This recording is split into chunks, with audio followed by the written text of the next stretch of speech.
sono particolarmente lieto di ospitarvi perché questo museo rappresenta non solo la mia passione, ma la voglia enorme che ho sempre avuto di insegnare ai giovani la passione del mare e dei campi. E quindi questo è il terzo museo che realizzo, un altro è al Lido e sulla scia di mio figlio Andrea, che ne ha fatto uno anche a Malamocco. È molto importante da un punto di vista didattico. Voi sapete tutti che manca la manualità, mancano gli operai specializzati nel mondo. Io sapevo queste cose qui, le avevo conosciute ed ho organizzato un museo che è una cozzaglia, sembra una cozzaglia di oggetti di vario genere, ma invece è fatta apposta perché richiama l'attenzione da una parte all'altra e poi tutto si può toccare, far funzionare, e questa è la bellezza, la singolarità. Passiamo dalle forge, accendevamo il fuoco, battevamo il ferro, batti il ferro finché è caldo, e allora è la felicità mia, specialmente poi recentemente ho ospitato dei bambini dell'asilo. Aveste visto con quale interesse hanno seguito tutto e l'indomani sono tornati con un grande cartellone, un cartone bianco dove loro avevano ciascuno disegnato qualche cosa di loro impressione. Ci sono per esempio qui esposti degli strumenti geodetici che erano usati dal grande idrografo Viscontin. C'è la signora qua che la saluto, non la vedo dov'è, appunto l'ho vista prima, eccola là, bravissima, ha voluto che quegli strumenti fossero qui perché non a casa sua, che dove a Murano pochi lo vedono, l'ha portati qua dove sono a disposizione di tutti. Complimenti per la decisione che hanno avuto, una cosa bella. Avanti signori, ecco arrivano dei pilotini con la riva moglie e sono abituali. E poi devo salutare l'avvocato Zagnoni che è sempre presente, che sempre mi ha aiutato. E adesso il mio piacere grande è non solo di avere qua i poeti e poetesse, ma di avere qua per la seconda, non so bene, la terza volta, niente meno che il professor Santese, che è un critico d'arte, scrittore, direttore di giornali, e chi più che ne ha più, e poi un organizzatore, e lui sui generi, la poesia, sintesi eletta dell'umano pensiero, che bella la poesia, e lui ha voluto che la seconda edizione della poesia del mare avvenisse qua perché aveva conosciuto e perché qua sono state esposte anche le opere fotografiche di sua moglie. Le vedrete in un'ambizione. Lei fotografa le scene, sceglie le scene e poi le elabora a computer secondo l'ambiente. Una bella creazione, una bella novità nel campo artistico, perché l'arte è una continua ricerca è quindi cultura, è divertimento, è piacere. Ecco, allora io sono felice che lo vedo dalla vostra espressione di comprensione che siate qui, e visitatelo un po' più il museo attentamente, vedrete che tutti gli oggetti, i reperti sono esposti in uno scenario di dipinti in doppia fila di grandi dimensioni che rappresentano le potenzialità veneziana, ma tutti con ritratti dipinti dal vero, a differenza di quelli che sono fatti negli studi. Quindi i colori che voi vedrete sono quelli della realtà del momento e non della immaginazione del pittore o dell'artista. Artista grande comunque, ma che immagina la sua arte. Però i quadri miei, che sono stati esposti per 3 mesi anche a Palazzo Ducale e per un anno e mezzo a San Francesco della Vigna, quindi un bel viatico. Grazie, un applauso, un abbraccio a tutti e la parola al professore. Grazie. Hai finito tu, Ferruccio? Per ora, perché sono un po' preoccupato. Allora, benvenuti anche da parte mia. Questa, a dire la verità, è la terza edizione che si fa al Lido. A Pirano siamo già giunti alla quarta edizione ed è un festival residenziale, nel senso che i poeti lì invitati per 3 giorni viaggiano dalle saline al faro, eccetera, sempre disseminando il senso del loro pensiero affidato alla poesia. Nella nota introduttiva a questo festival io ho sempre legato il titolo ufficiale, quello di... Buongiorno signora. Buonasera. Complimenti. Ho sempre legato il titolo di festival a un verso di Saba che è desunto da una poesia, Ulisse, che parla del mare, e parla del mare in un senso che ha quello stesso senso che noi vogliamo dare a questo festival, perché è chiaro che non si celebra solo il mare come giacimento di tesori anche inesplorati. Non si tratta del mare così come viene cantato nella mitologia, ma il mare è anche una metafora, la metafora dell'esistenza. È l'esistenza e noi un tratto di mare dobbiamo percorrere ed è bene che nel limite del possibile evitiamo le tempeste, evitiamo gli scogli e quant'altro. E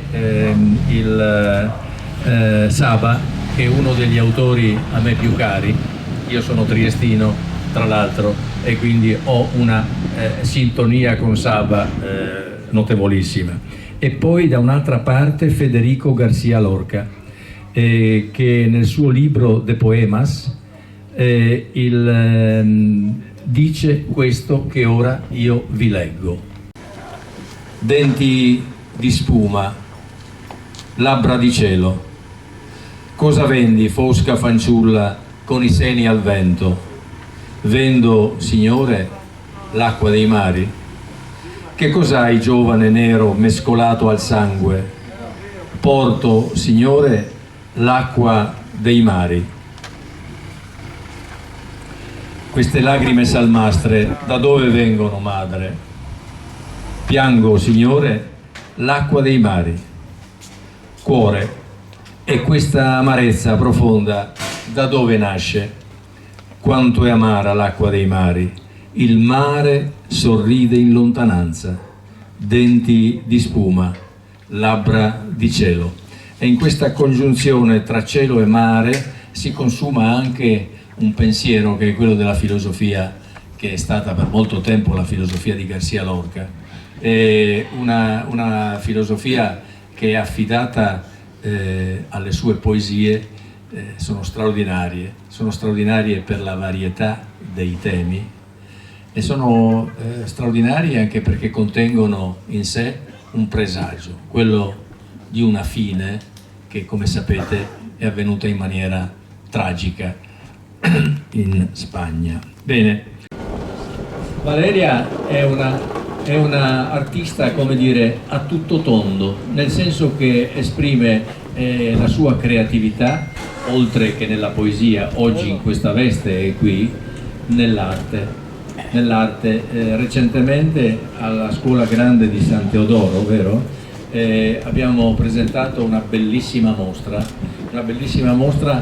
che parla di Venezia, ma di una Venezia diversa, non oleografica, una Venezia che è confinata tra realtà e sogno, ed è stata realizzata in corpi plastici che sembravano estrapolati da un contesto marino e trovati quasi come reperti archeologici. Molto bella. E molto bella anche la sua poesia. Lei è intimamente legata a Venezia ed ora vedrete. Sì, però le prime vengono da un da Arran sono legati al mare scozzese, il Beh, veneziano. mare è mare, o Scozia o Venezia è leggermente diverso, Sì, però perché la laguna ha delle sue specificità irripetibili, però il mare vi ho portato un'altra cosa. Bene, ben fatto. E dunque, fratello, non addio, ma esilio piuttosto, necessaria distanza al prossimo passaggio.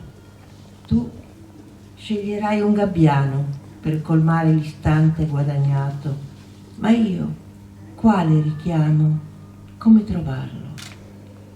Volano col capo teso alla prua, con molle insistita danza d'ali accompagnano il viaggio, rispecchiando nell'aria il lungo ondulato moto del mare, loro cibo e fare e unico conforto. Nel barco perlato verde del porto, c'è il segreto del raggio luminoso mirato al centro della baia, invariato nell'ora e nell'umore del cielo, nel velo spesso di nubi ventose che lo sovrasta. Passando e ripassando i gabbiani lo sanno, lo gridano tra loro col fervore di figli incoraggiati. Accettarne la gioia senza capirli è il giusto pedaggio.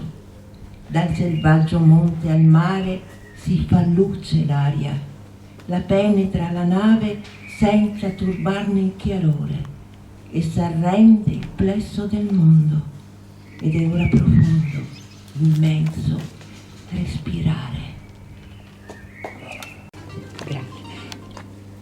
Sempre da Arran, la morte.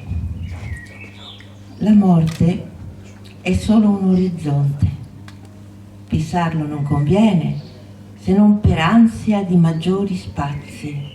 Eppure attira l'orizzonte per quella lunga linea di quiete ininterrotta sul mare. Le frotte di gabbiani che la attraversano intatti, quella piatta lingua di terra protesa, promessa alla mente. Incalza il miraggio d'una diversa guadagnata riva, nuova, docili sabbie continue allo sguardo, e perdersi è dato ai compagni prima del traguardo o dopo. Delos. E s'apre la carrellata della città in rovina, ma ancora strada e pulsione, miraggio in raccolta confusione di idiomi lungo la banchina. Assolato candore in nive lampi tesseva Delos nella memoria. La guardano leoni inviolati, proni luminosi marmi benedicenti bellezza. Il brullo fervore del monte nicchia all'altare del Dio, pietra su pietra e picco sopra sorgivo d'affiro per sempre sempre salino indaco. Il mare. Nero d'antico lutto scivola lo scafo nello squero. La chiglia vacilla, frena, quasi rovescia e presa, s'inchina. Così conclude la gondola vecchia l'ultima sua danza, così consegna l'ultima assonanza del suo legno al mare. Per anni l'ho veduta stesa all'aperto, rovesciata là sul fianco più corto, ala di rondine dimenticata dal vento che sa di sale, cosa di noi accaduta, senso e intento oramai banale impiccio abbandonato alla pioggia e al sole. Grazie.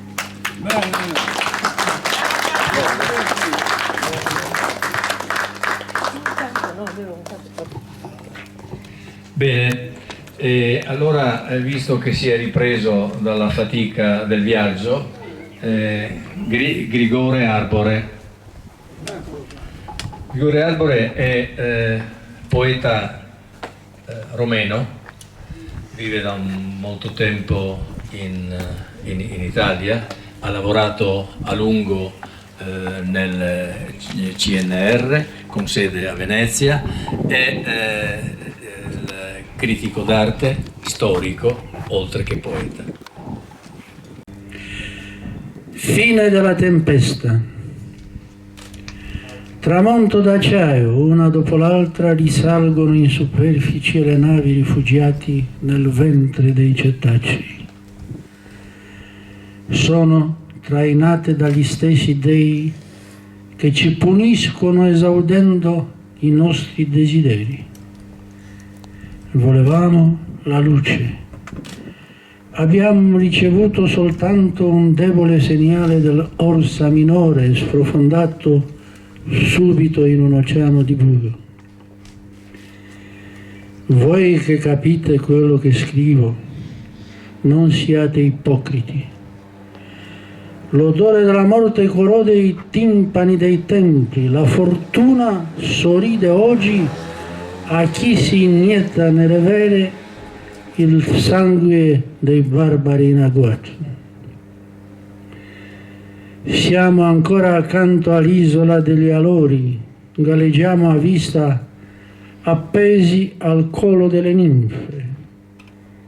Abbracciamo senza entusiasmo i loro seni, come se ognuna di loro fosse timone della barca di Caronte, il legno benedetto della croce, l'ultimo cratere spento dalla rivolta dei vulcani, l'inversione del senso del maelstrom. La tempesta non è ancora finita.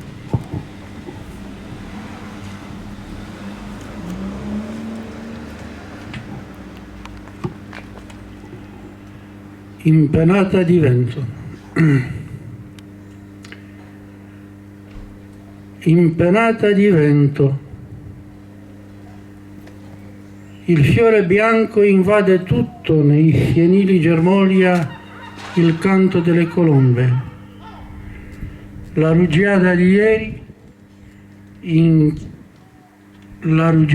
ieri sanguina nelle ferite dei crocefissi.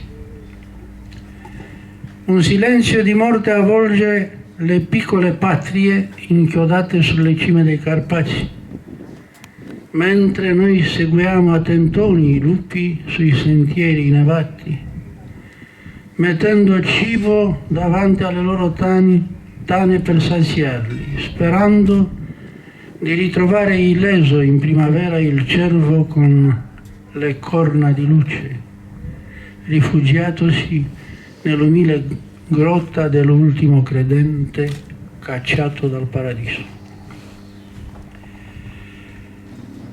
Dal buio sentiamo spesso preghiere, voci di uomini e di animali, invocando senza sosta il Dio degli eserciti, chiedendo clemenza a tutti gli esseri affamati di gloria. L'alba arriva lentamente, stendendosi tra i mortali sentieri di platino, mentre nessuno di noi sa ancora dove si trova, né perché nelle viscere dei boschi un campriolo piange inginocchiato invocando il tuo nome. Per me è un giorno particolare. Oggi è il giorno dell'anno con più luce, dopodiché la forza dei raggi sminuisce gradualmente. Dove sei Dio per fermare il crollo del mondo, per riportare negli sperduti campi delle pianure la vita e il tintinnio del sole sulle montagne innevate?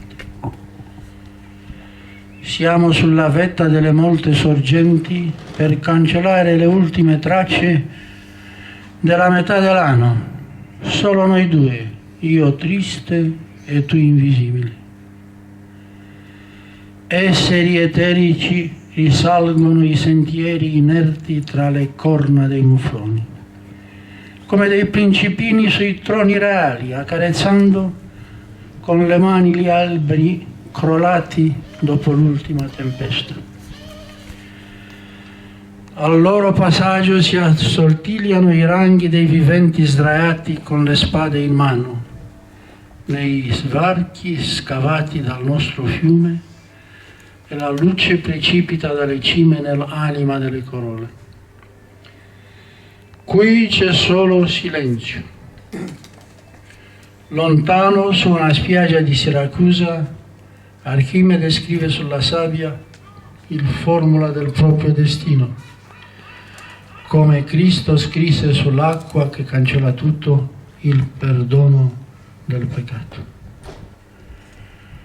Dalla montagna di un mondo lontano il sentore del ritorno dell'umanità nelle caverne. Sarebbe questa la ragione per cui i cavalieri dell'Apocalisse sono già usciti dal museo, sbattendo le porte per raggiungerci lassù. Ormai è ora del silenzio assoluto. Le coorte degli angeli girano sotto le nuvole salutandoci dai parapendii. A Salamina i guerrieri sulla spiaggia si preparano di entrare in mare armati per godere forse per l'ultima volta il vicino momento della battaglia, mentre Temistocle beve qualche bicchiere con i poeti, con noi, nella sua tenda e mette sul bordo della sua coppa il sigillo del prossimo ostracismo. Siamo tutti d'accordo con egli, convinti che la libertà è presente nei regni e che i satrapi hanno le navi più lente, per cui per noi è lo stesso se saremo attaccati adesso o in mattinata. Fine domani possiamo discutere della morale ateniense, inneggiare allo stratega, nuotare un po' verso Atena per accarezzare qualche cortigiana, ma più che altro per dire a Aristide che lo consideriamo senza macchia, un futuro stratego senza macchia. Domani saremo padroni del mare, sul terraferma ci minaccia solo Sparta, per cui il panico si è sparso in città e per tranquillizzare i nostri cittadini si pensa che sarebbe già il caso di mandare il vincitore in esilio al di là del mare. Mentre nella coppa sua, illustri miei colleghi, solo vino di Faros e portatelo a riposare un po' prima della battaglia, avvolto in corazza che per una notte sarà ancora il letto di tutta la città. Grazie.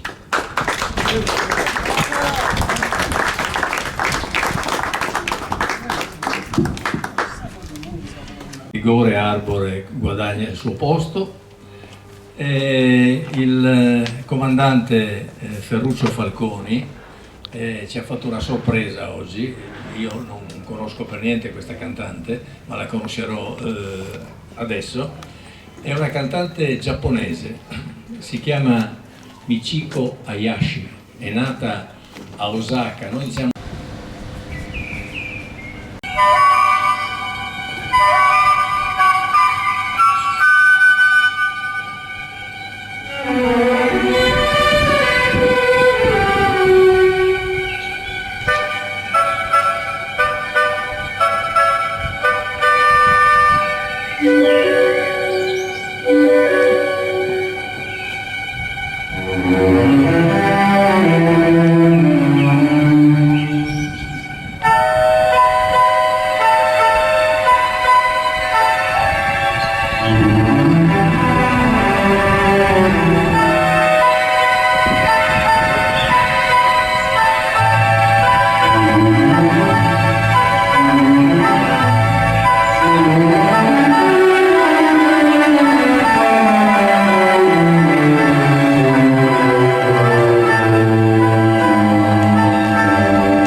che vive. Beraldo è veneziano, vive a Mestre, è un grande frequentatore della disciplina della poesia, in cui ama inquadrare quasi sempre obiettivi della realtà contemporanea, che poi come dire, affronta con il gusto di un'ironia tutta sua particolare. Gita al faro, e tale è stata, ricordando il gran cibotto, Gian Antonio da Rovigo, giornalista, direttore di teatro, polemista da per suo, tutta Mestre me ne vanto. Lui è stato il più importante referente del Settembrini, premio Mestre di scrittura, e splendido scrittore del suo po', delle sue storie. Scano Boa, un gran bel libro, uno dei tanti, e punto d'arrivo di anime erranti, affamati di luce che il mare, col sole, a piene mani offrono a tutti, finisterre di vita pulsante in attesa di te. Delta del nostro fiume più lungo, forse più largo, diviso d'imperio per sua natura, dall'uomo per forza maggiore, diciamola tutta, la sua economia. L'incanto delle lagune d'acqua dolce e mischiata, valli da pesca dove regna il silenzio, famiglie di cigni a passeggio, dolce l'andare. Chi guida il potente lancione è un gran simpaticone, il mestiere lo sa, ci irrettisce, noi stiamo al gioco, al sabato sera fa anche il DJ, la butta sul classico, cita Omero o Esopo, noi della barca per lui siamo quelli del Vellodoro. Ce lo farà trovare un bel ristorante a Caveniere. S'è mangiato da Dio cozze a volontà, il resto non dico per non essere banale, ma il bello viene dopo, allo scoperto, al caffè, allo sgroppino o quel che si vuole. La vista, un'oasi vista solo in Marocco, un giro di palme alti più di 5 metri e l'acqua di un blu intenso tutto intorno, uccelli sopra la testa, in volo, e questo è il sortilegio, tutti gentili a guidarci negli occhi come d'intesa, forse a rimembrare tempi felici. Nessuno se ne voleva più andare, solo qualcuno si è ricordato di una regina, di Ulisse e i suoi marinai, e dovette sudare per farli tornare uomini. Aveva pagato il conto, si poteva andare.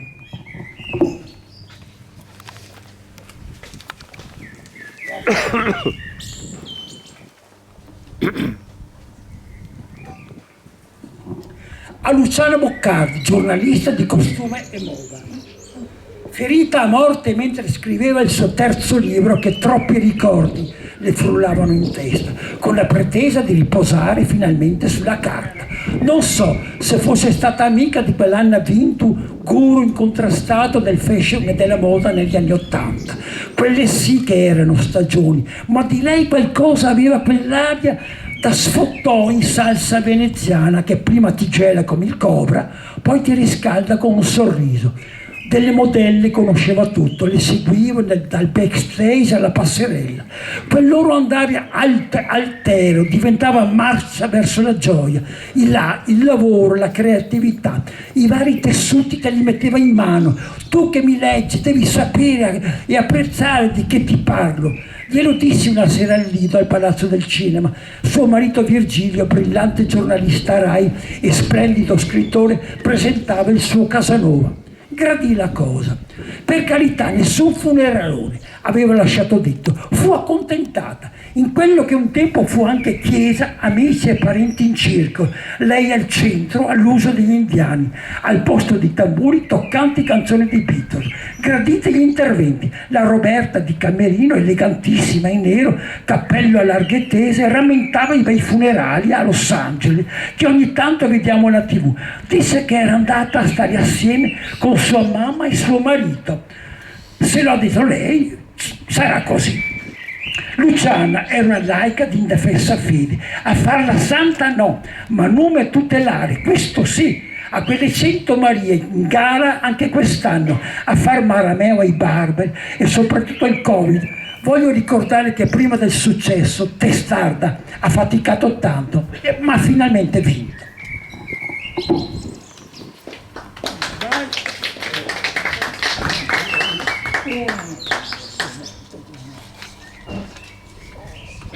si è presa per conto. Non voglio citare Walt Whitman per dire che si legge sempre con curiosità crescente le poesie, gli acuti pensieri, i pareri del capitano Ferruccio Falconi. Tutto lo può interessare per quel che riguarda la città di Venezia e le sue acque. Propone quel che considera, a suo modesto vedere, la soluzione migliore rispetto alle altre, a volte con grafici e piante. Ovvio sperare che siano accolte da chi di dovere. Questo lo trovo su Nexus, gran bel mensile.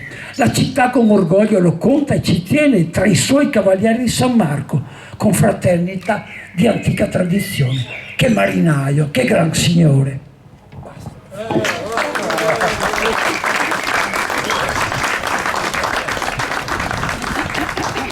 Bene, allora visto che l'ha citato, fuori il dente e fuori il dolore. Facciamo parlare ancora. Io non ho detto niente, tu hai interpretato il mio sguardo, va bene, allora leggi alcune tue poesie. Chi conosce, ma lascia un momentino... No, io ne recito una sola. Perché una sola? Ne ho scritte tante. Non ti ho mai visto così morigerato. Sì, una sola. Sei una sorpresa.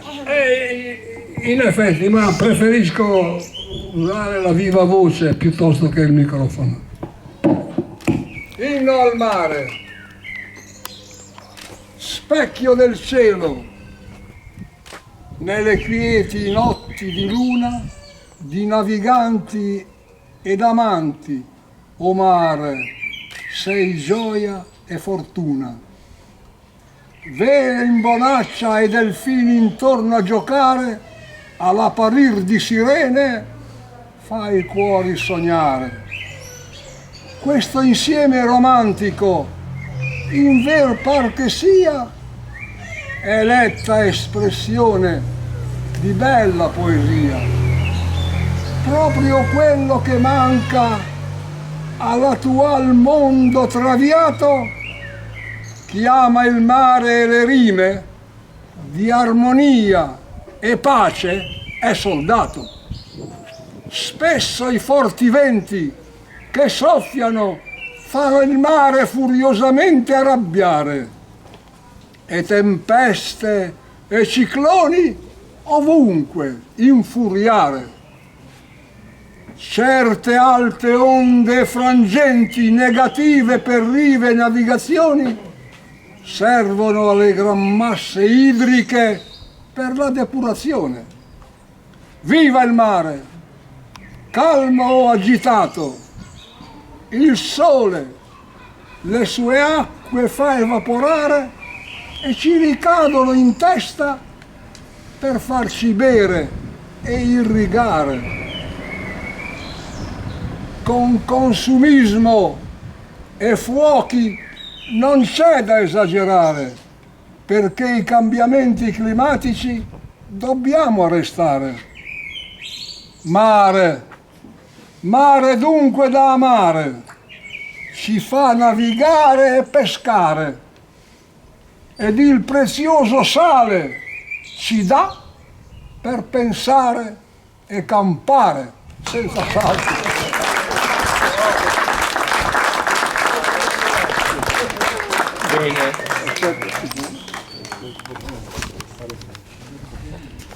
Maria Cristina Faccanoni.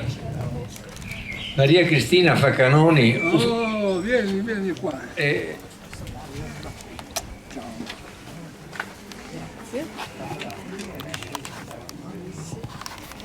Maria Cristina Faccanoni è nata ufficialmente a Cortina, dico ufficialmente ma è triestina di origine, è a dir la verità una giramondo.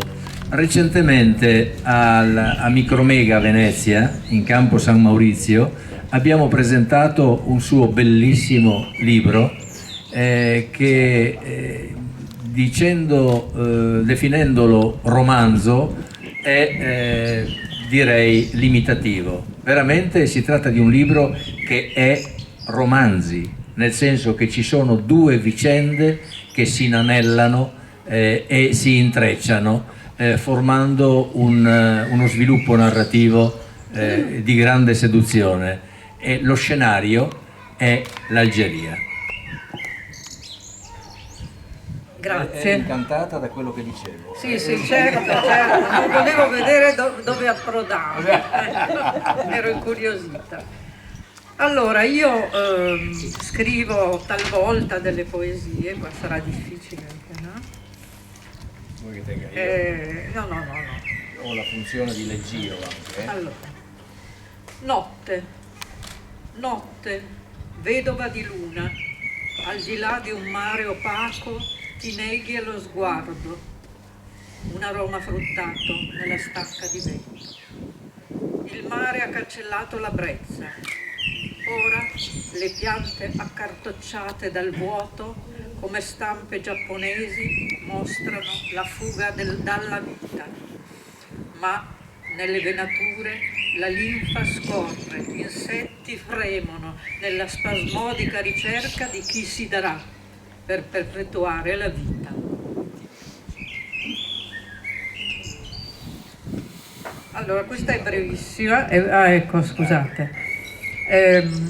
Fa parte di una serie di piccole poesie che ho scritto sul tango, perché sono stata una tanghera a suo tempo. Piccola nube, tangheggi in mezzo al mare e il vento ti porta a vals, a milongare, ti gonfi, ti distendi e tendi, attenta a non sbrissare. La costa è lì lontana, a stretti passi volteggi verso di lei che limpida ti chiama, ma in refoli dissolta ti perdi nel mar di tramontana.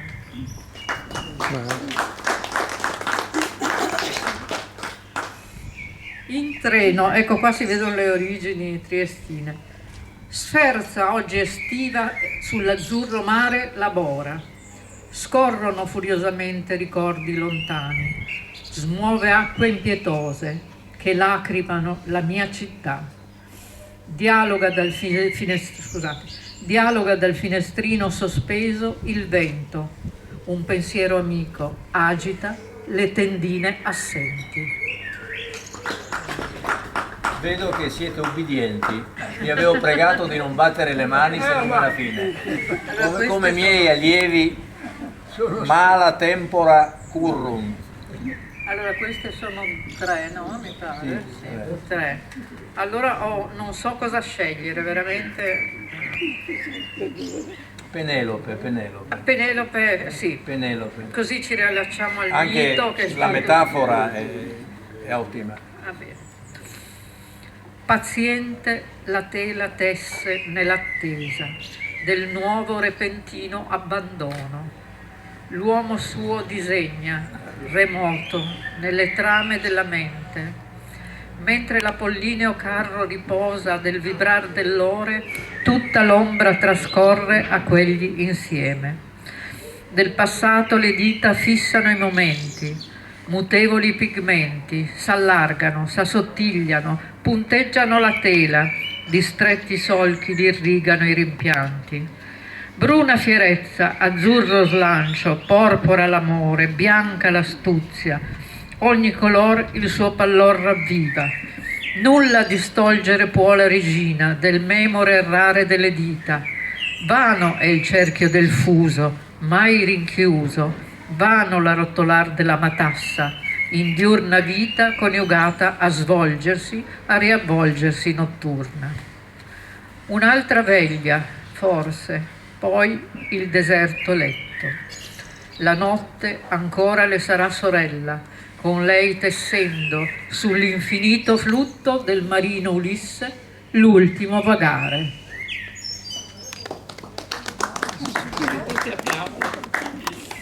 Allora, adesso ne ho 2 da scegliere. È una classe differenziale. Un giorno vi spiego cosa significa. Si sa. Allora, una è catastrofica, un'altra invece è tutta gaiezza e gioia per un matrimonio. Scegliete voi. Gioia. Cosa... Matrimonio. Quale? La gaiezza. Peccato perché l'altra non era male. Allora regalate. Vabbè, ma non è un banchetto della fiera. Scegli tu, dai. Allora, a Gaia. Gaia è una mia amica greca che si sposò in Grecia con un fidanzato veneziano. A Gaia, porto di Madonna Sirena, porto di sponsali, della terra col mare, fra rocce e moli, ali di gabbiani allontanano i possenti fortunali. Dentro il puro anello delle nozze l'acqua si adagia, allo scorger gli sposi. Da ogni parte l'aria dell'ulivo veste Lesbo di mero chiarore. La Vergine dalla coda di pesce spiega il suo canto e di basilico un mazzetto profuma i passi della Gaia sposa. Ora è tempo di battere la misura, di tracannare il vino greco, di vorticare innanzi a dite, di stringere chi fra breve sarà stretto e morderà la succosa bocca. Che la festa pagana in cimbali d'amore accolga i passi intrecciati. Gli amici dall'altra sponda brinderanno a Gaia e al suo consorte incoronato. Venezia e Lesbo canteranno insieme di Malvasia il nettare beato. Grazie. Antonio Fiorito. Antonio Fiorito è nato a Napoli, ma è padovano di adozione. Oltre ad essere poeta e scrittore, è direttore della rivista Lycheios, di cui è stato anche il fondatore. Allora,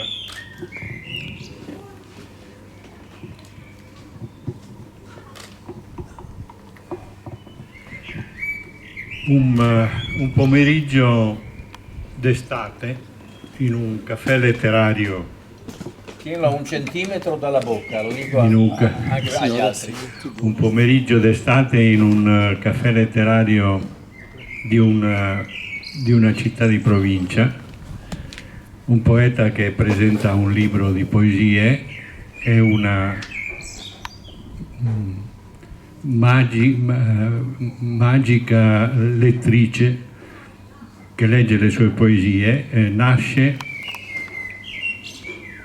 dico io quasi per incanto, quello che io ho chiamato Trittico del mare.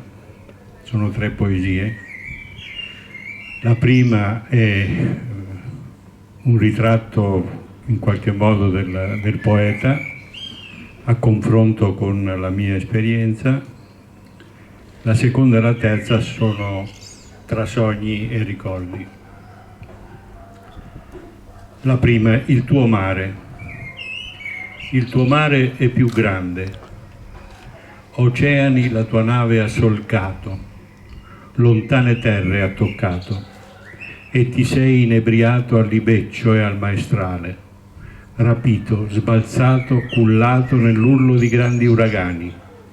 Hai vissuto sireni d'incanti, hai sposato una ninfa, come Omero hai cantato nel porto di Ulisse la tua barca ormeggiato. Il mio mare tra spiaggia e orizzonte, sabbie ardenti o pietre salate, levigate da carezze bagnate. Tra scogliere di schiuma e di lava ho vissuto notturni uragani. E il respiro del vento d'estate nella dolce risacca mi ha portato nei luoghi segreti e lontani del mio pensiero.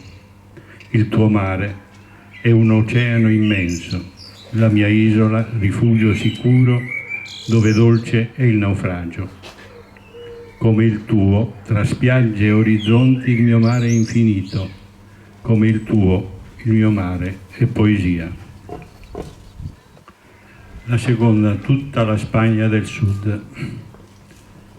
Un poeta ha scritto di mare, una donna quei versi ha cantato, un aedo ha dipinto l'azzurro tra le corde sulla bocca di una chitarra andalusa. Arpeggio di parole tra le labbra lievi lievi di una sirena, note antiche sfiorate da una mano scarna d'artista. Ho ritrovato tutta la Spagna del Sud, tutto il mare del mio Cilento d'infanzia nel divino meriggio di quel giorno d'estate. La terza, Ischia, sottotitolo Gabbiano ferito.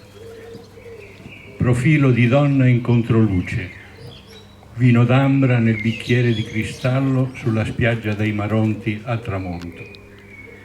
Sant'Angelo si staglia sulla linea interrotta dell'orizzonte di fuoco che sfuma verso l'azzurro, già di pallida luna. Tra la sabbia dorata e la schiuma di sale della risacca, un gabbiano ferito indugia smarrito. In quel fremito d'ali cerca ancora il suo volo. Ora, per restare sul tema, ho scritto questa poesia che ha come sottotitolo Il poeta, ma il titolo è Adolescente. Mi sono divertito a descrivere il poeta.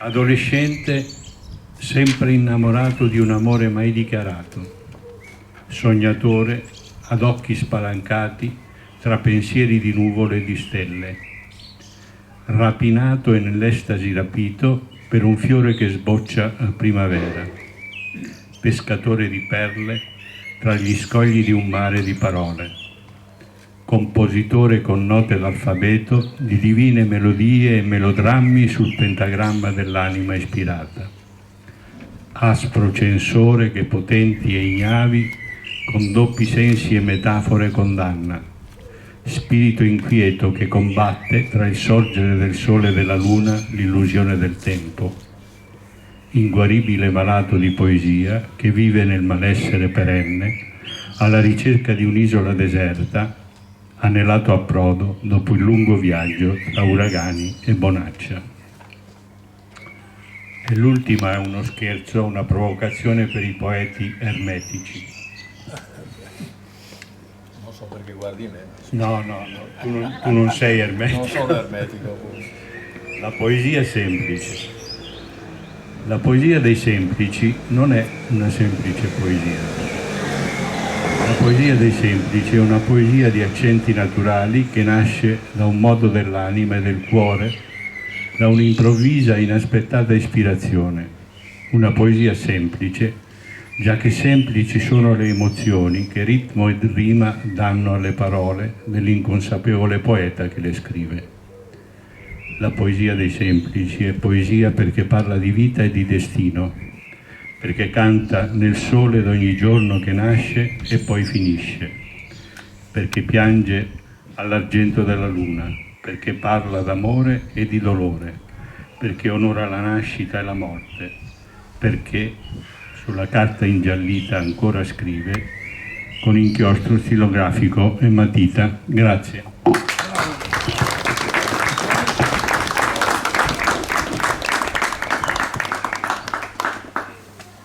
Bene, allora è il momento di Laura Fontana. Laura Fontana gioca praticamente in casa, lei è veneziana, ma vive qui. La mia conoscenza con lei è recente, vedi, è una buona occasione per il comandante, perché sennò quando le bacia, mai più. Approfitta. Bene. Allora, detto questo, che è più prosa che poesia, devo aggiungere che le poesie che ho letto di Laura Fontana la qualificano come un'autrice di grande temperamento e soprattutto di piena riconoscibilità. Questa è una cosa, è una qualità notevole, perché in mezzo a tanta gente che scrive, molte volte uno si confonde con l'altro, non riesce a esprimere la cifra della propria personalità. In lei questo è evidentissimo. Bravo, vero. Grazie. Ho anche l'approvazione del comandante, ho l'imprimatur. Allora, vorrei farvi una piccola premessa. Prima di leggere vorrei farvi una piccola premessa, un po' privata però, con persone che si dedicano a poesia, io mi sento di poterla fare. Quando ero molto giovane, ero una ragazza molto romantica e sognavo di sposare un uomo di montagna, un alpino, perché io amavo la montagna, praticavo la montagna fin da bambina e sognavo di sposare una persona che vivesse in quei posti lì. Invece poi la vita mi ha portato a sposare un uomo di mare, per cui il mare è diventato sì per me una fonte di ispirazione, ma anche di sofferenza, di dolore, di attesa, di ansia. Per cui io adesso vi leggerò 2 piccole poesie che si riferiscono a un mio periodo molto giovanile sul mare, perché dopo che mio marito se n'è andato io non ho più potuto scrivere sul mare, perché sarebbe stato molto doloroso. L'ho scritto per me stessa e non lo leggerò mai a nessuno.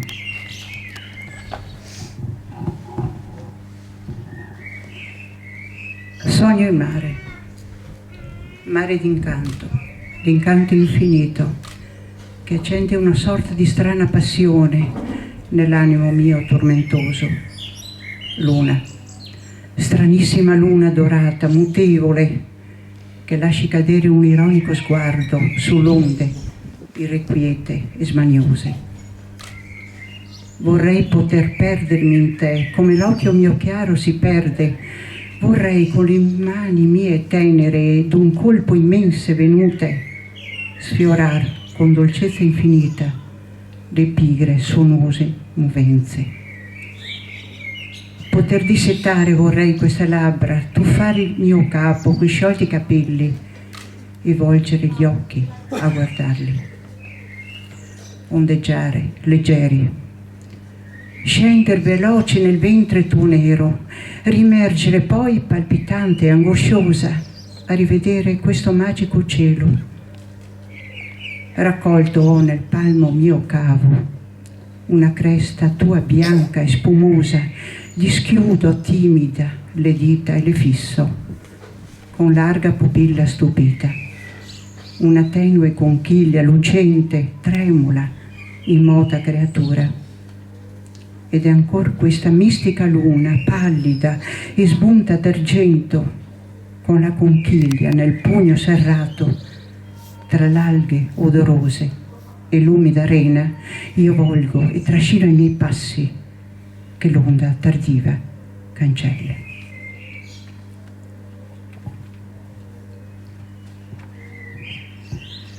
Lì, sul mare, lungo una chiara luce orizzontale, si accumulano altri incantesimi che non vorrei svelare per non sciuparne la bellezza fiera.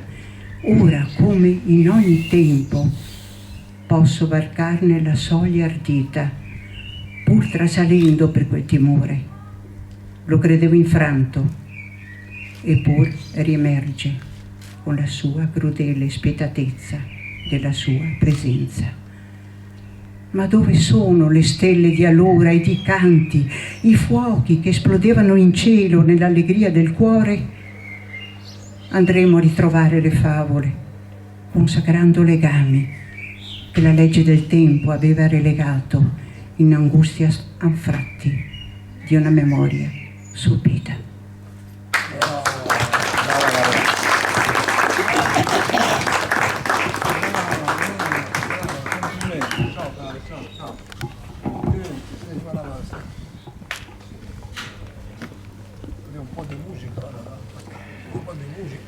E questa non è musica, Meglio della musica. un po' di musica. Abbiamo sentito una musica incredibile di natura. Avete sentito il canto degli uccelli mentre parlavamo? Straordinario, ma straordinario veramente. Allora, la seconda canzone di Michiko Hayashi. Ah, eccola. Prego. Faccio Donna Sorriento. Torna sul rientro.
E adesso canterà invece Anita Menegozzo. Anche lei veneziana, è una poetessa di grande sensibilità e il suo sguardo sulla contemporaneità si traduce spesso in un tocco ironico affidato ai versi. Pescate un orizzonte, dal mazzo di possibili orizzonti, dal pozzo di improbabili visioni che vi portate dentro. Spiccatelo, ben oltre le illusioni che avete coltivato fino adesso. Pascetevi di quello in modo tutto vostro. Pescatelo, ma senza catturarlo. Guardatelo guizzare ancora vivo nel palmo della mano e poi restituitelo al genio imponderabile del caso, perché per altre mille volte di nuovo possa essere pescato.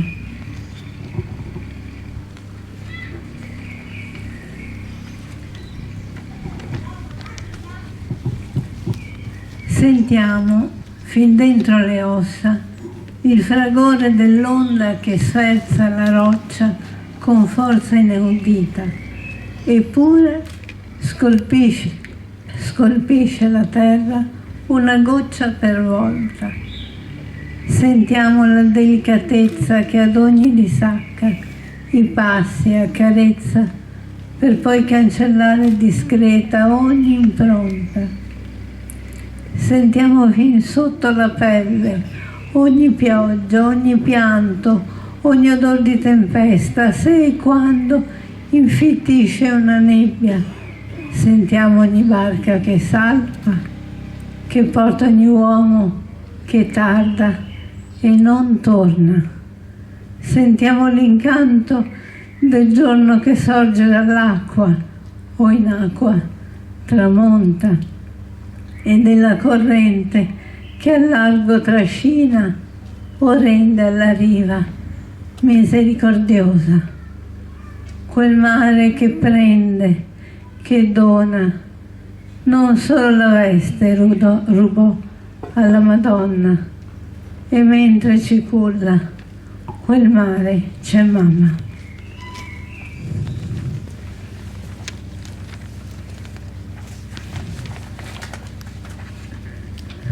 E giunti che saremo al grande abisso, il primo dei colori a scomparire sarà il rosso. Passione, forza, ardore e desiderio. Il resto verrà meno poco a poco. Impercettibilmente si staccherà da noi ciò che non conta, per rimanere fuori dalla porta il dì della partenza, come una scorza vuota, come una veste smessa, e noi a precipitare dentro il blu, dove l'oltre non è che un ulteriore salto, scialuppe di uno stesso bastimento, slegate finalmente in mare aperto, e intorno solo vento.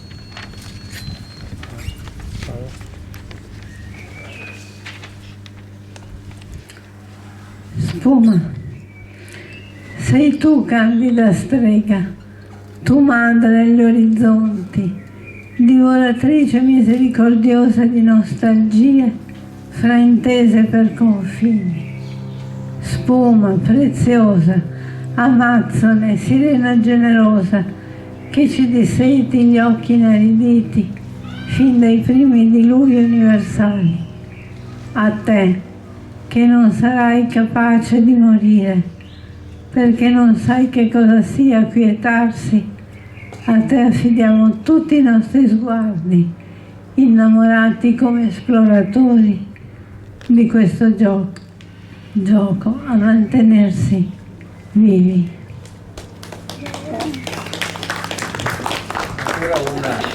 Questa non ce l'avete, questa è per Venezia. Perché sì. La motivazione corposa. Sarò sempre dannatamente fiera di questa pietra d'Istria che meraviglia per la vita intera.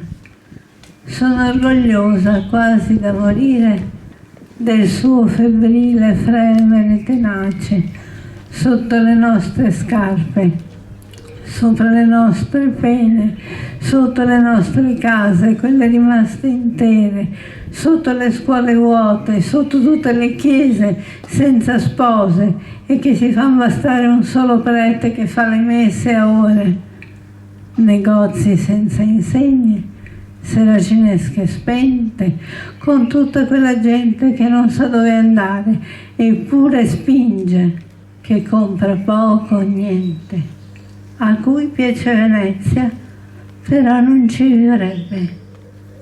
Chissà come fa allora chi resiste, oppure chi torna a casa in sogno appena va a dormire. Difficile ci resta da capire, sotto il crescendo cupo di sirene, un mondo che fa orecchie da mercante, come se fosse sempre carnevale. Bene, Marisa Tumicelli.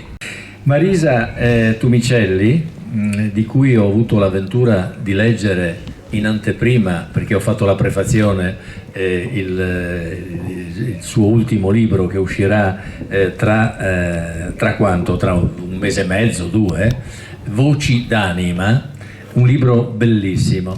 E in questo libro c'è una sezione dedicata esplicitamente a una sua grande amica, Alda Merini. È stata sua grande amica e lei ha un merito, tra l'altro, di aver sviluppato una ricerca nella sua poetica che poi nulla ha a che fare con questa presenza ingombrante dal punto di vista amicale che era Alda Merini. Quindi complimenti. Barca speranza,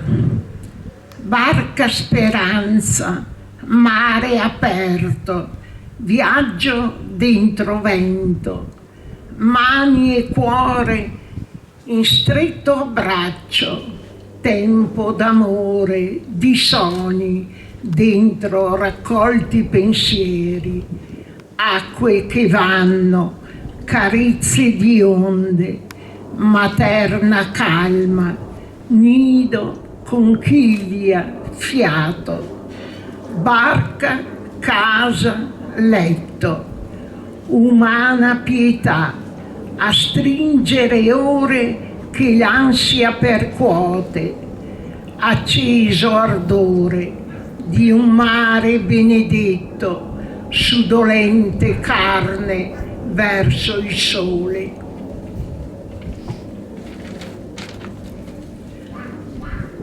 Sulla soglia dell'estate,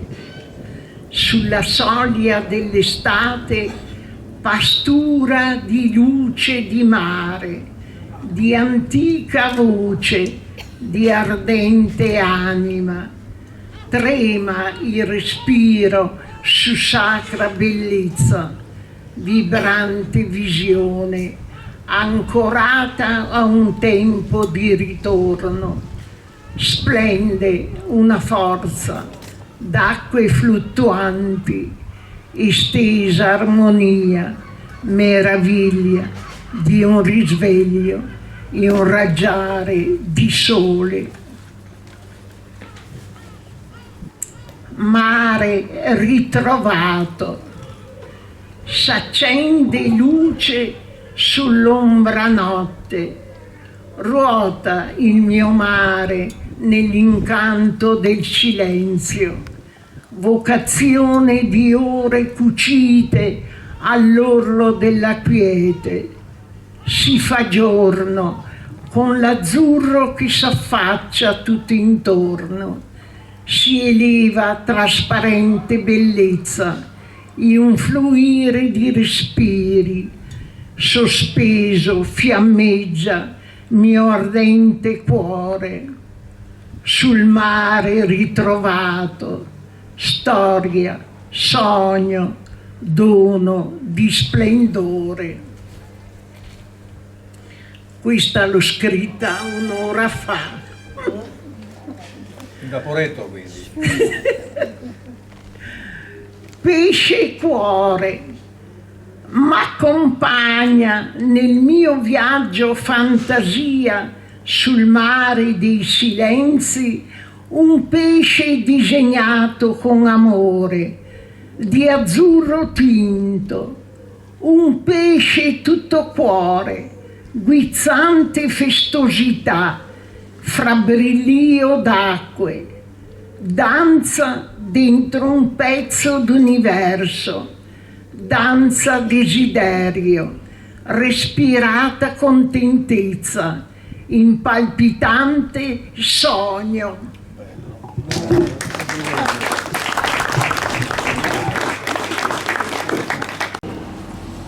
Vilma Vianello. Anche Vilma Vianello gioca in casa, nel senso che è veneziana. Sono piccoli pensieri. Accosto all'orecchio madreperlata conchiglia. Origliando cerco un tuo richiamo. Sono stata a Rodi e mi ha colpito moltissimo. Sono stata in tanti posti della Grecia perché mia nipote ha sposato un greco e ho avuto modo di andarci. E Rodi mi è rimasta, mi ha colpito molto. Rodi, isola antica, cosparsa di bischi e gelsomini, onde d'azzurro cobalto si infrangono schiumose tra scogliere, accarezzandoti, e il sole, come palla di fuoco, rigenera e matura odorosi aranci e limoni.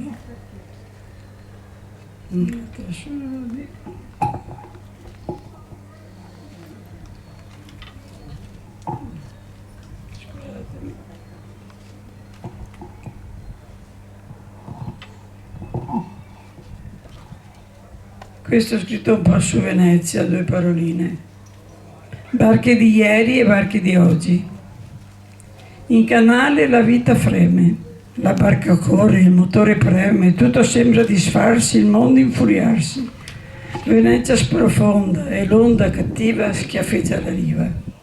Beati quei tempi che a remi si andava, sopra l'onda calma che la barca dondolava. Vagheggiamento. E Venezia tra magia e carnevale. Venezia, collana di immagini, di 100, 1000 perle preziose, figura addormentata ombrata di luna dal sorriso di dolcissima pietra, architettura perfetta. Venezia, nel carnevale esplodi, calendoscopio di colori, tra maschere e capelli piumati, fruscidi broccati. L'incredulo risveglio ti tinge di mistero, tra giochi amorosi di gravide promesse. Venezia, solo tu sarai inseparabile amica, signora di quel mare verde-blu, volto accoso tra opacità e trasparenze, schiosata da respiri trattenuti di colombi e gabbiani. Venezia, mantieni intatto il tuo prestigio, vittoriosa lotta contro l'erosione del tempo. Bene, dopo Vilma, prima di ridare il microfono alla cantante per l'ultimo pezzo, vi leggo alcune mie poesie.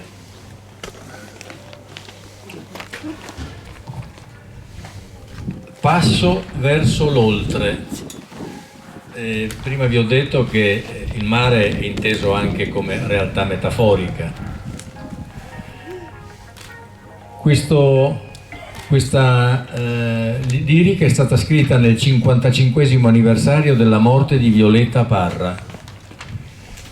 È avvenuto il 5 febbraio 1967.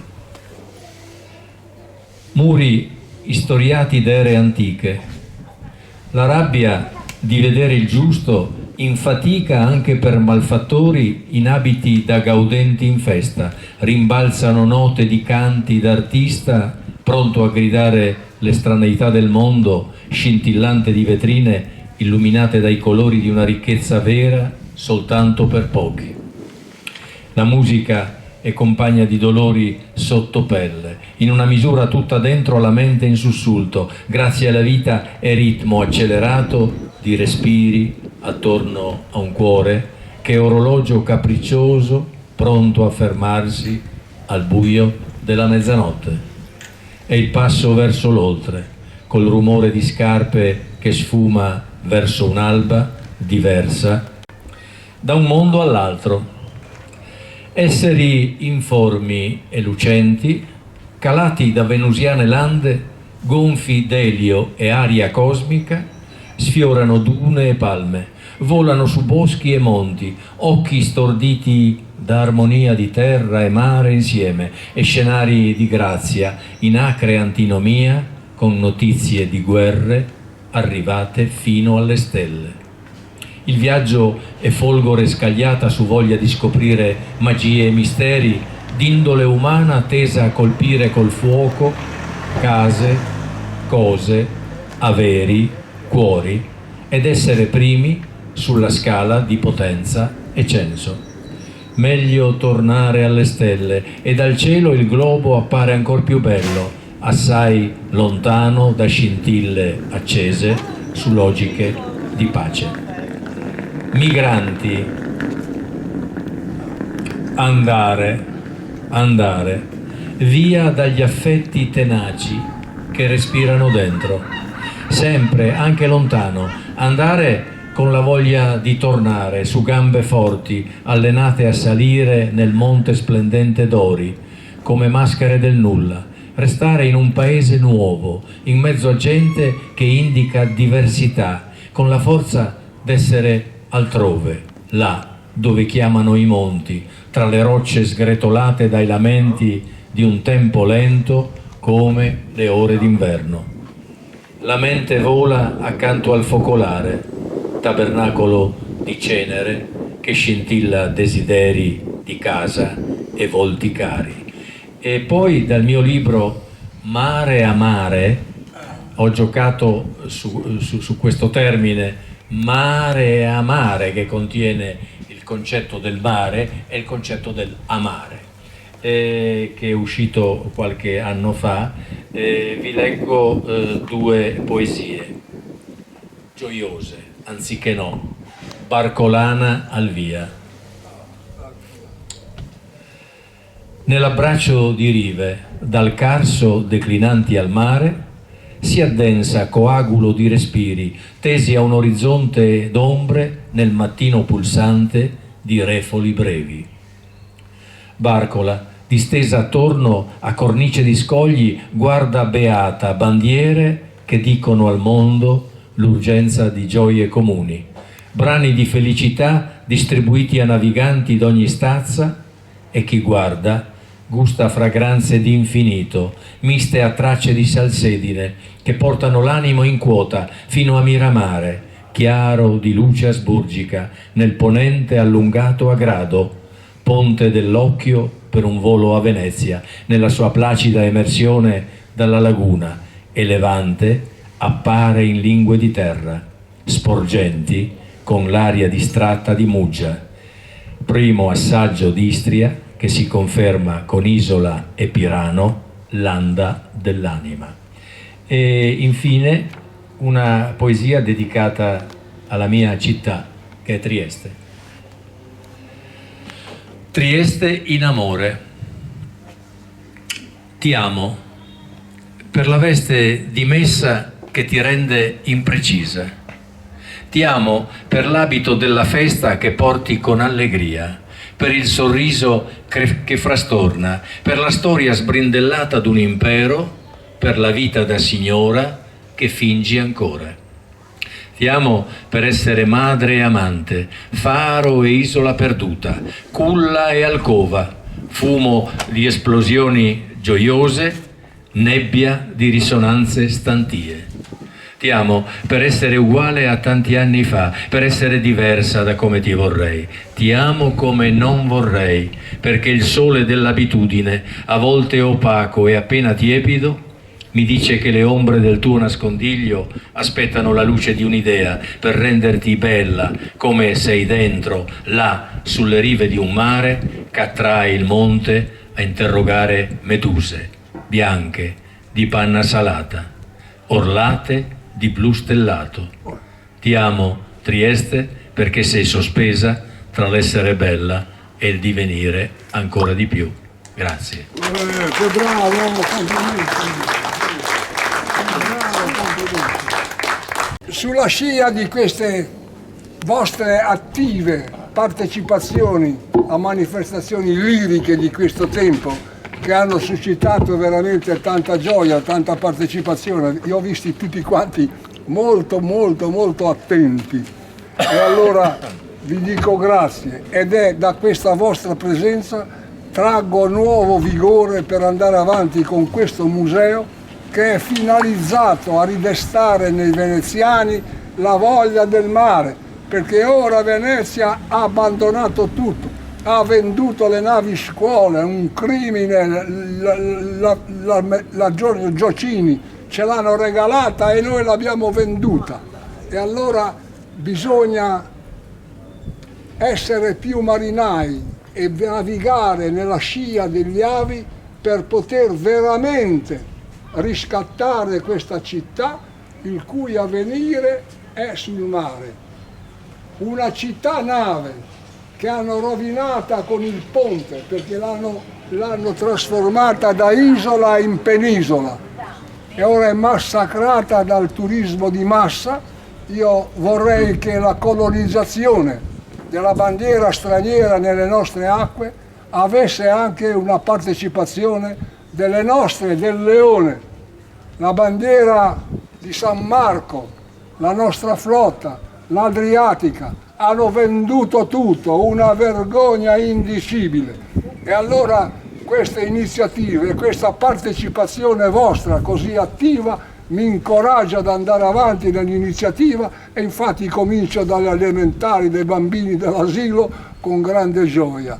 Vi ringrazio e allora vi dico che, come il professor Enzo Santese, che è veramente un artista, le sue piacevolezze liriche le avete sentite, ne abbiamo provato la gioia, come del resto quelle tutte vostre, e allora vi dico che io ho guardato al Festival della Nautica, al Salone Nautico all'Arsenale, questa magica struttura come hanno fatto a farla i veneziani antichi, che facevano una nave al giorno, dominavano il mare. Perché adesso non più? Perché aver abbandonato questa scia stupenda, questa indicazione di Venezia regina del mare?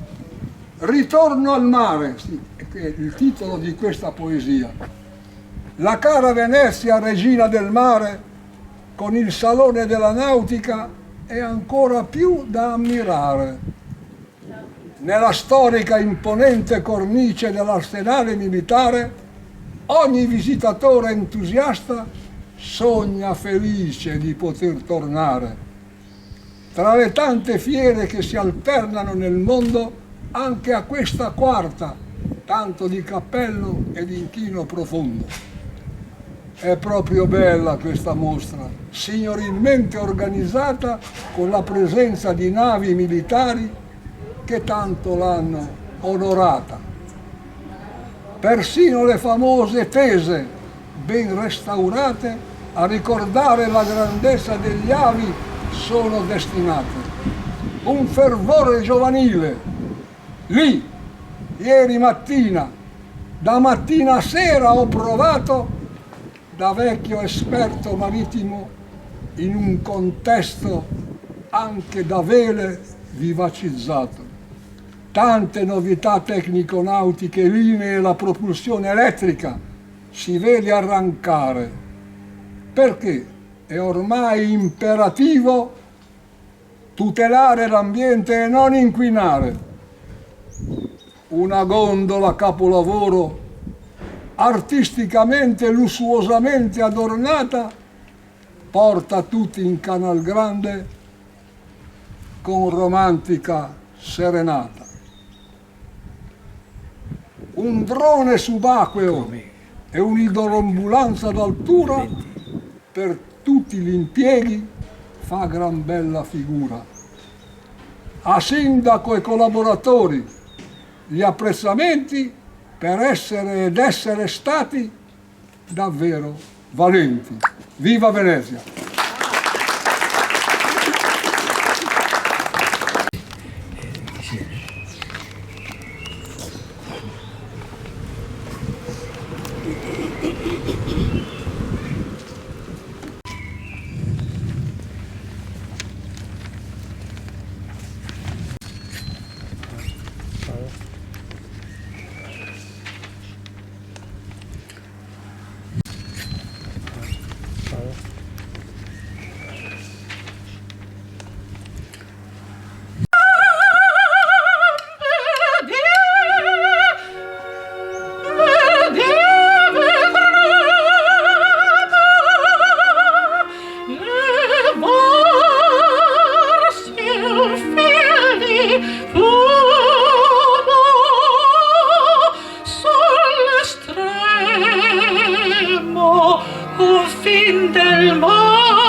nascosta un po' per cielo e un po' per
Bravissima! Io prego a questo punto, per espressione di venezianità, l'artista Lele Vianello a venire a salutare i presenti. Eccolo, applauso, applauso. Lele, ti celebriamo, sei ti ho conosciuto all'estero e fuori che non alla tua Venezia. Buonasera a tutti, sono preso alla sprudista perché me ne stavo lì nascosto come la Madama Butterfly dopo. Invece il comandante mi ha preso l'uomo. Signori, questo è bello, questa avventura sul mare è fantastica, questo racconto. Complimenti per le vostre poesie a tutte quante, complimenti a questa situazione bella, poetica che ci avete regalato. Vi ringrazio tantissimo, ringrazio il comandante che poi è sempre presente, lui nella sua inimmaginabili avventure di mare, che è sempre grande. Grazie. Bravo, grazie, grazie. Senatore Bergamo, abbiamo le celebrità. È stato a lungo sindaco, senatore, che vuoi di più? Un politico nostrano che ha fatto gli interessi di Venezia. Grazie, quando il comandante mi ha detto di questa iniziativa ho detto ci sarò e non mi sono pentito. Abbiamo veramente fame di poesia, non lo sappiamo, ma abbiamo fame di poesia. In un mondo ormai un po' egoistico in cui non ci sono più valori, abbiamo fame di poesia, dove ritroviamo tante motivazioni, tante spinte, ci aiuta a riflettere. Ma io volevo dire una poesia, non mia. Siccome tu hai parlato del ponte, volevo dire una brevissima poesia di Mario Stefani, grandissimo poeta veneziano, che dobbiamo ricordare perché sicuramente ha rappresentato. Questa poesia brevissima dice tutto l'orgoglio, tutta la venezianità che era in lui ma che è in tanti di noi che magari non riusciamo a esprimerla. Parlava del ponte e diceva soltanto: se Venezia non avesse il ponte, l'Europa sarebbe un'isola. Ebbene, ora che stanno facendo ponti da tutte le parti, ma se senza ponte Venezia è stata grande, perché fare un ponte? Portare il turismo di massa, portare questa modalità di conoscenze che sviliscono la storia. Venezia è stata grande, può ancora tornare, e tutti voi presenti, che vi vedo compiaciuti, almeno e non è la mia illusione, diamo forza a questa realtà, onoriamo i nostri antenati. Io dico così perché sono un toscano trapiantato qua, ma ho navigato per tanti mari del mondo per tanti anni e poi ho fatto 32.000 pilotaggi navali qui di navi di ogni tipo, di ogni genere. Ebbene, vi invito del museo a vedere quella pagina memorabile della portualità veneziana. Io sono protagonista, là c'è la barca di miei figlioli Andrea e Nicola, la barca idrografica, le grandi navi. Guardate, 40 anni fa, 50 anni fa, io ho portato in laguna, con l'aiuto dei miei figlioli che erano piccoli e contro il parere di tutti, navi da 250.000 tonnellate. Adesso si meravigliano che arrivano da 100.000. Quelle sono 2 navi gemelle, Anita e Caterina Monti, da 250.000 tonnellate. Con quelle unità particolari che ho legato con quelle catene che voi vedete là in fondo, perché questa raccolta di oggetti parla di marineria, parla di venezianità, parla di cose del mondo. Ebbene, io con quelle 2 agenti come porte vinciane avrei voluto fermare l'acqua alta. È venuto fuori il Mose, tanto di cappello, funziona, ci ha salvati da altre acque alte, e adesso c'è il problema grave, lo sapete, dei cambiamenti climatici, e purtroppo sono una realtà, anche se altri, ci sono dei dissidenti che dicono che non è vero. Ma come non è vero? Allora, si stanno sciogliendo le calotte artiche, aumentano i livelli del mare, e che più? Dice, ma ci sono sempre stati i temporali, non le tropical revolving storms, ma la differenza qual è? Allora la Terra era popolata da 2 miliardi di persone, oggi siamo 9 miliardi di persone, emettiamo anidride carbonica e respiriamo l'ossigeno, e tagliamo gli alberi che sono i produttori di ossigeno e assorbono l'anidride carbonica. Beati, santi gli alberi, beato il verde che può salvare ancora il pianeta, perché il pianeta oggi, secondo me, è sovrappopolato. La differenza, avete capito? Pensate quanti animali e quanti umani stanno respirando, e usiamo fuochi e calore, è calore che va su, va in cielo, e poi è calore sporco. Immaginate quanto calore emettiamo nell'atmosfera adesso anche con i condizionatori d'aria. Quanto calore emanano gli aerei. Lo sapete quanti aerei volano contemporaneamente nel cielo in ogni istante? 26.000, e ognuno brucia 4.000 litri di kerosene l'ora.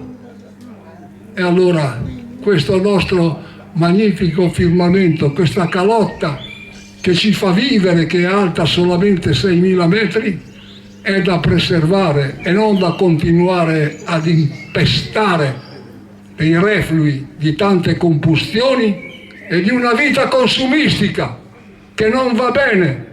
Bisogna tirare il freno, magari a mano, essere ragionevoli, salvare il mare, soprattutto che è tutto pieno di plastiche. Andate a vedere, io che navigo con Andrea, lo può dire, con Nicola, abbiamo scritto libri, lui ha scritto libri, cerchiamo di scuotere la gente perché la plastica ci sta rovinando. E allora ecco che il Festival della Poesia del Mare voluto dal professor Santese ha un significato anche ambientale, oltre che romantico, storico, letterario, culturale. Ci sono questi riflessi, ci sono queste realtà da tutelare e voi tutti, oggi mi avete dato una gioia immensa nel cuore, l'energia per andare avanti e voi tutti penso che porterete in giro il verbo di questo dovere che abbiamo nei confronti del creato. Grazie.